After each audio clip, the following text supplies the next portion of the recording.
Love you too. Love you guys at DBL too. No problem. They said thanks, Colin.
This is Daily Blast Live. We're talking about what you're talking about. Real, honest, entertaining, live. DBL starts right now. Welcome to DBL. It's Friday, April 17th. I'm Jeff. I'm holding it down solo in the studio today. Tori has a day off. She's been crushing it all week long. My other co-hosts are staying safe and staying inside, but two of them are joining me right now. There they are. Good to see your cute faces. That's Al Jackson and Lindsey Granger. What's going on, guys? How's it going over there, Al? Hey, happy Friday. Life is good. Yeah, happy Friday. I'm in a good mood. The sunshine is out and just trying to maintain positivity during this craziness, you know? Lindsey, I haven't talked to you. How have you been? I hear Colin in the background, actually, before the show. Oh my God, he's so crazy. That's exactly how I've been. Him and my dog together, it's a lot going on in here. So it's been a good time. As long as we're staying safe, that's all is the priority right now. That's what's important. Well, happy Friday, guys. Let's get to some highlights here. There's now a new plan to reopen America. Did you guys hear this? And hopefully put an end to the coronavirus shutdown. The president unveiled his three-part plan yesterday, telling governors that it's up to them on when to reopen. This comes after protests this week, as you guys saw in Michigan and North Carolina, with people totally ignoring social distancing guidelines and demanding an end to stay-at-home orders.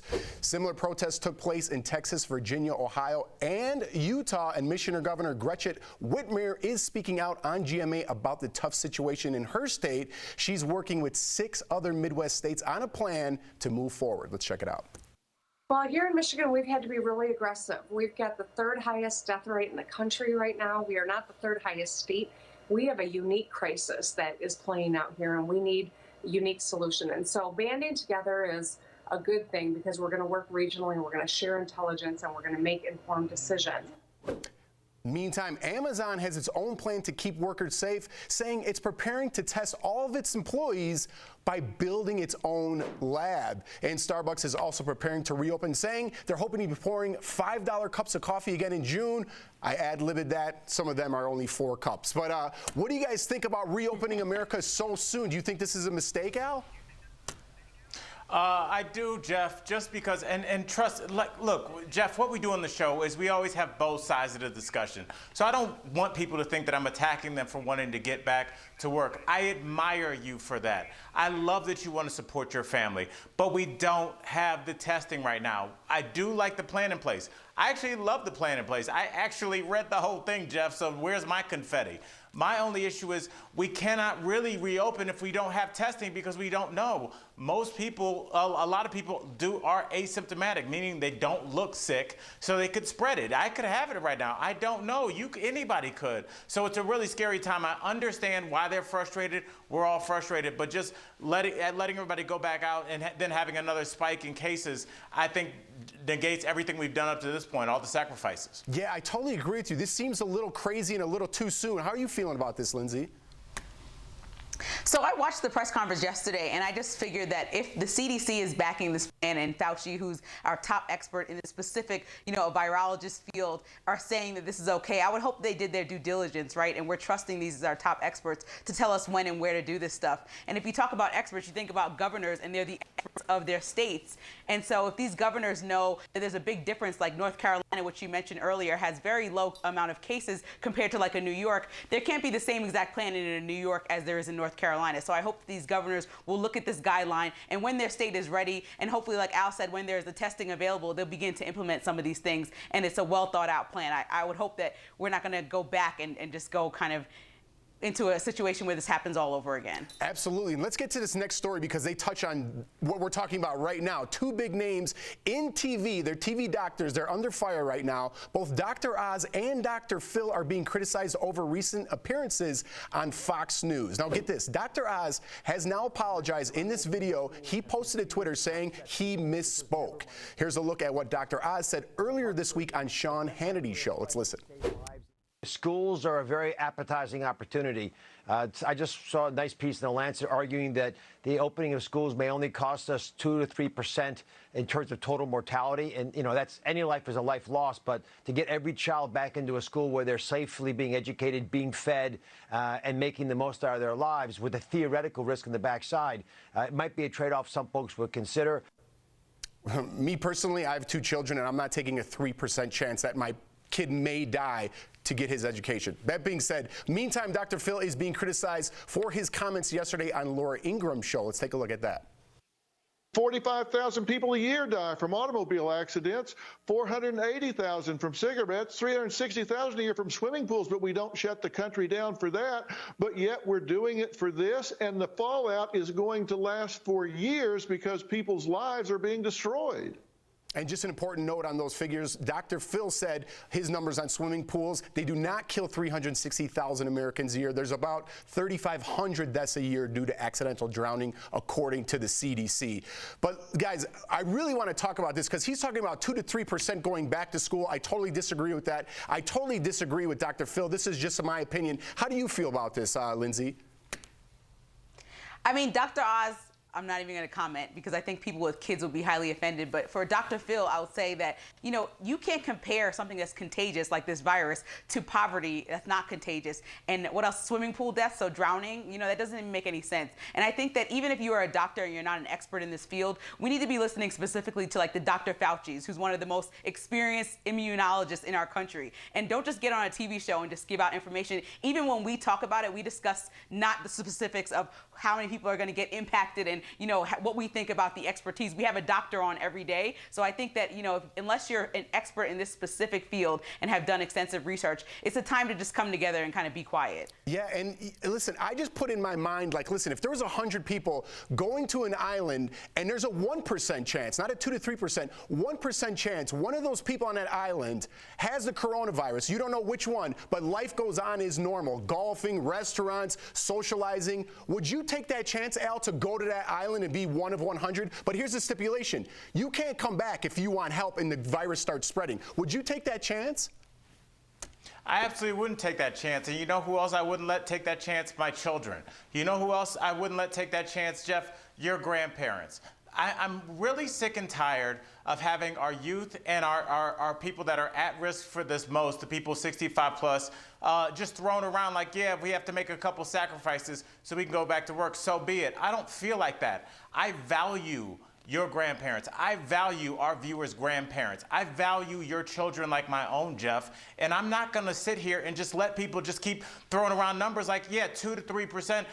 We have 77 million students in this country, Jeff. That's 2.3 million dead kids, if that number is correct. So if we want to start throwing around that number, how many people are okay with 2.3 million dead children? I'm sure as heck not. I agree with you, man. Great points. If you guys disagree, please write us in. But let's get to some good news. You guys got to see what one man did to reunite with his love. This is 88-year-old a man named Nick. He's separated from his wife while she's in quarantine in a nursing home. So check this out. Nick and his family rented this truck with a bucket lift to bring the husband and wife face to face. It carried Nick to the 3rd floor. I wouldn't go up that high to see the two. They could see one another through the window, as you could see right there. Nick and his wife Marion celebrated their 61st wedding anniversary this past February. Lindsay, would you go up on that bucket list for Colin? Yes, this gives me all the Notebook vibes, of course. Al, you loving this? I'm loving this, Jeff. I'm just going to give you a second. We got to go to commercial, but I'm going to let you bail yourself out here. Your wonderful wife, Jordan, is at home watching the show. I'm going to give you, now, would you, Jeff, think about this. Would you go up to that third floor? Listen, I'm scared of heights. I'm the one in the window. Jordan's going up on the bucket to see me. She understands. She understands. All right, guys. We'll be right back with Dr. Pyle Coley, and we're going to see you guys later. Don't go away. This is a tale of two kitties.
Welcome back to DBL. We're all about facts, not fear, and providing information to keep you and your loved ones safe. Of course, Dr. Pyle Coley joins us live again. We're so lucky to have her here every day because, as you know, the news about the pandemic is changing all the time, and we here at DBL want the info from an expert. So, Dr. Pyle Coley, how are you feeling? And as Tori always says, should I compliment what you're wearing? That's a great Merlot dress you're wearing, Dr. Pyle Coley.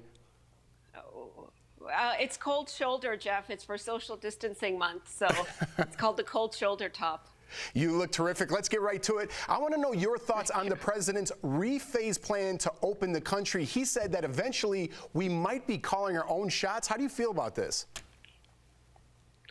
So, Jeff, I have to say that I actually agree with Al on this one. And as he was talking, I was wondering if we should start calling him Dr. Al. He could be the newest TV doctor out there. But you know, he made a really good points. And basically the points are that I'm really concerned that we're going to open our country before we have our ducks in a row. And there's 3 ducks that we need to have in a row. The first is what Al talked about, which is testing. We really need to have that duck ready to go. The second is called tracing or contact tracing so that we know who's interacted with who. And then the third is the treatment. And unfortunately, at this point, we don't have any of those 3 in a row. And if we open those floodgates, we're essentially going to reset the clock back to what happened in late February, early March, and we're going to lose all the progress that we've made so far. And this is not something new. We saw this with the Spanish flu, where, you know, we released social distancing too early 100 years ago, and we got a second wave that was bigger and more deadly. So this is really something we have to be careful about, and I think the White House plan really needs careful consideration before it can be rolled out on a nationwide basis. Well, my next question is about that first duck you were talking about, testing. We keep hearing about how important it is. So if testing is that important to beating this pandemic, does everything else we are doing, like the lockdowns, even matter? That's a great question. So social distancing works. No matter what, lockdown, social distancing works. The reason that we're now talking about testing is because we can't stay stuck in social distancing forever. This can't be our life forever. And so we really need that testing to get us out of this mode, to really figure out who it is that can go back to work because they've already had the infection, to figure out who is getting the infection and who those people were exposed to. That's that second T with tracing. And that's why we need those Ts to really get us out of social distancing. But if we don't have those Ts, then social distancing, as we've seen, works. And the only downside is we'll just have to keep doing it forever until there's a vaccine. All right, let's get to some viewer questions before we go. Mary wants to know, will taking vitamin C supplements help her chances against COVID-19? And let me add to that, doctor, are any supplements recommended for this virus? So that's a great question, Marion. There's a lot of scams out there that are suggesting that high-dose vitamins can be effective in fighting this virus. So let's talk about the data. We do know that vitamin C deficiency increases your risk for getting pneumonias. We also know that vitamin C is involved in immune function. Having said that, most Americans are not vitamin C deficient, and so it's probably unlikely that taking vitamin C supplements will help. Having said that, there's also information that people who take vitamin C have a little bit of a shorter duration of their colds, and it's only by half a day. So it's not that significant. But if you wanted to take vitamins, I would recommend vitamin C, but only at your regular doses. Do not take those mega doses because those can be toxic. And if you are taking vitamin C, make sure to drink plenty of water. So the data is not definitive, but it probably is not going to hurt you. So if you think you want to take some vitamin supplements, vitamin C would be a good idea with lots of water. Good to know. And quickly before we go, doctor, it's time for Dr. Coley's silver lining. I love this. What do you have for us today, doctor? So today I have a drug called remdesivir, which is basically a drug that has shown a lot of promise in early clinical trials against COVID-19. So we got the first report of that about a week ago. We got some more data yesterday, and we expect a large clinical trial by the end of the month to tell us whether it works or not. So this would be like the Tamiflu for the flu, so it would be the equivalent for COVID. But not only is it showing promise in treating COVID, Jeff, it's also helped the stock market. So this morning I woke up and I was pleasantly surprised to see that my retirement portfolio looked just a little bit better than it did for the last few weeks, because this drug has really helped the stock market get that big boost. Well, congrats on that, and thank you so much for joining us each and every day. Of course, Dr. Coley will return on Monday. It's good to talk to you face-to-face, doctor. And if you guys have any questions about coronavirus you want answered by Dr. Coley, write us on social media. You can also email info@dailyblastslive.com. Again, no panic, just prevention and precautions. Again, thanks, Doc. We'll see you on Monday. We'll be right back, everybody.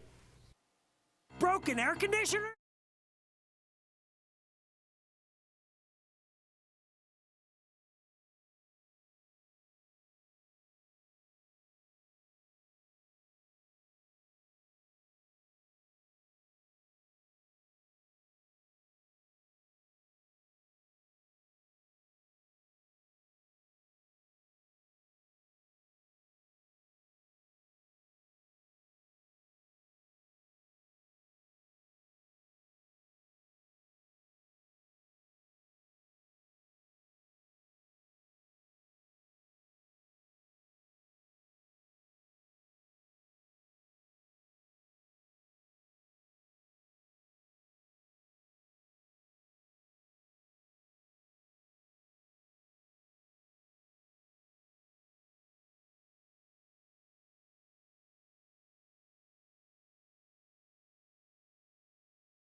Free, no obligation quote. Call now.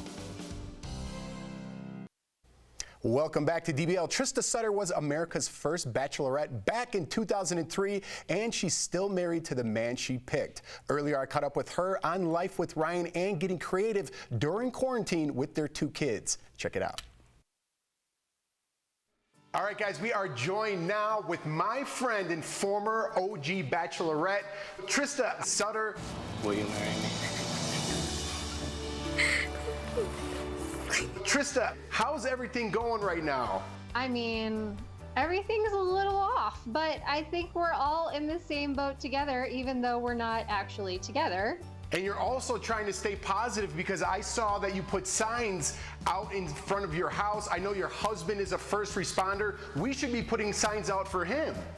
Aw, thank you. Yeah, we actually created these signs that we put out on our driveway, and a lot of first responders, a lot of healthcare workers live in our neighborhood. You know, let people know that we're thankful for their sacrifice of staying home or for giving of their time being on the front lines. Well, tell Ryan thank you from our family and the DBL family as well. So Trista, I know you made it through quarantine, or you're making it through quarantine with a positive attitude.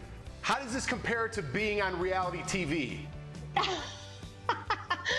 Oh my gosh, being on reality TV, that's true.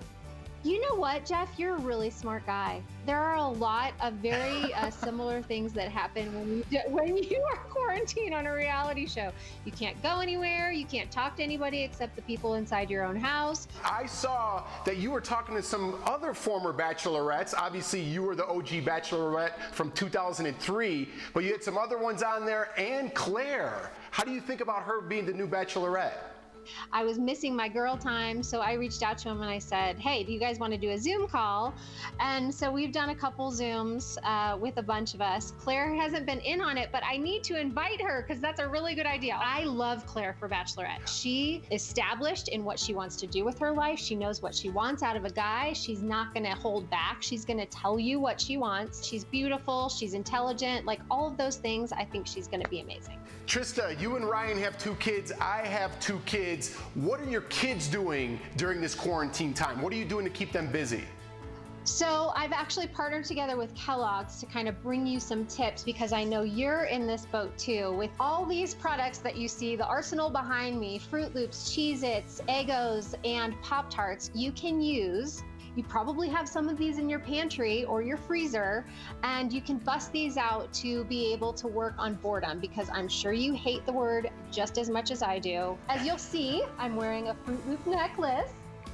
I created this with my daughter, Blakesley, but it's really perfect for any age, especially your boys. I feel like they would love this. Cheez-Its. So we've got original and extra cheesy. They're all in inch squares, so you can create shapes, you can fill them in, work on perimeter, work on area, and then of course have a snack afterwards. Well, Trista, I want to thank you so much for joining us on DBL today, and thank you so much for those tips, and I can't wait to see you and Ryan, and again, thank Ryan for us, and give a hug to the kids, and just thank you for being here and being positive throughout this whole thing. I will. Thank you, Jeff. And hey, congrats on the new house. Tell Jordan hi. And if everyone wants to go get more information or inspiration, you can go to kellogg'sfamilyrewards.com, and they've got tons of recipes and activities on there too. All right. Thank you so much. We'll be right back, everybody. Promotional consideration is brought to you by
are still a ton of restrictions in place, but when this is all over, COVID-19 will forever change the way we travel, and we're talking about it in today's DBL Drive, sponsored by CarShield.